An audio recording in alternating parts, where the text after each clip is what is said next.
It's so rare to have costumes that transcend just being costumes, that become scenery and become architectural elements on stage. Drawing together a range of styles and influences, many of which are taken from the African cultures that feature so heavily in the show. Every costume in The Lion King is truly unique. This is a dancing lioness costume that used in the lioness hunt, and it's fully beaded corset. Just turn around a little bit, Patience, from side, put your arm up, and we've taken attention to detail all the way around with all the beads, changing colour gently and gradually. There are no sparkles or sequins or anything like that in the show. It's all a matte finish, which gives it that sort of look as if it's in the African savannah, this sort of sun-baked look. This is one of the grassland costumes used in Act 1. There's about 24 of them on altogether to create the feeling of the savannah when Mufasa and Simba are out hunting. There's a steel hoop to hold out the grass at the bottom. It's important that they look cohesive as a group. If they were all to sort of be individual, then the effect would be lost. And then a lovely little grass corset made of artificial leaves from the skin colour of the performer, moving down to be lighter as it approaches the grass, and then going up to the grass at the top. The board is incidentally made of the same sort of stuff that they make airplane wings out of, so that it's supremely light. It's really, really light. You'd be amazed at how light this is. From the auditorium, one thing the audience might not realise is the attention to detail in all the costumes. Whether principal costumes or ensemble, individual beads are hand-sewn on, and the majority of the costumes are hand-painted and printed to ensure they look perfect. If you can imagine any aspect of you or anyone's clothing being worn 8 times a week for 52 weeks of the year, how quickly it would wear out, you know. So they have to take care of everything really carefully. Really carefully hand wash most things. Make sure that everything's shiny and new as it should be on day one. An example of this level of care and attention is that every single cast member's shoes are hand painted to match their exact skin tone, and adjusted and repainted if the cast comes back from holiday with a suntan. We had a number of ideas at play when Julie was designing the costumes. We tried different things and did actually a laboratory, if you will, for a number of characters. And as we played with each of these techniques and looked at them, the ones that were the most exciting are the versions that you see in the show today.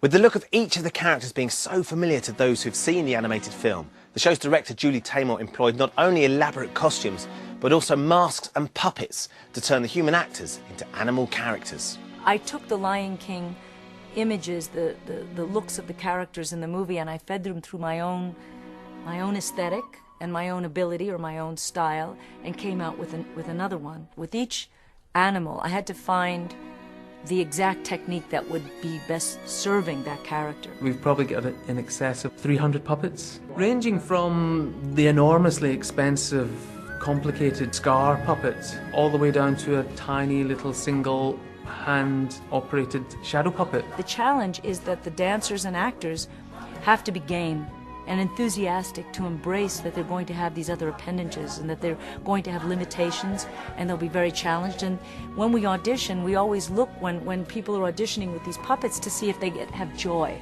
or if they're going to be overwhelmed. With the puppets being such an integral part of the show, it's essential that both their design and maintenance ensure the actors are able to incorporate them into their performance. This is one of our main jobs here, to make sure that we keep all the masks and puppets as light as possible. The prongs here are made out of balsa wood, which is also very light wood. We use acrylic paints and several layers to make sure that it looks in the end like wood. Well, these come over from the States as this, and this is just the raw carbon fibre mask. And what we do with this, we go through it, repair any breaks. There's a bit of a crack there, so we have all the raw materials in our workshop. And then we do a base coat, and then once the base coat's on, we can then go into all the details, like the halos around here, the black, all the different shadings, to bring out all the different contours. We then fit the crank to it, so we have a crank back here that tightens and vices on the girl's head. The most difficult puppet to operate has got to be Timon. He's wearing it and he's operating it on different levels with his hands and with his mouth as well, so it really is a difficult one to master. It's a joy to watch. You're never quite sure what to look at. I think one of our most difficult characters to animate, I think, is our bird is Zazu, is one of our principal characters also. The material of Zazu is also like carbon for the beak and for the body. And then a lot of feathers that we cut each by each, which is also quite a lot of work to cover it. And then there's a mechanics where he can open and close the beak and to animate the eyes. And then there's another handle for the wings. And all in combination makes a really lovely puppet, but it's really hard work for the character. The actor's dressed in blue to represent the sky, and so he's able to, even though he is Zazu, the two of them together create Zazu. You see the beautiful flight of this small puppet, yet you're able to see the actor as well in his expressions. So Zazu is a bird who also is holding a bird, a double event. You see the actor playing it, and that costume represents, I think, the biggest idea in The Lion King. That you could wear a human costume, a little bowler hat, what have you, and look like a human, look like an animal, represent some element of Africa, and still also represent the fusion, if you will, between Africa and the Englishness of that character. Well, even Mufasa's mask, it looks like a beautiful sunrise. The strength and of this beautiful oak on his head is carried through in his entire body and his persona.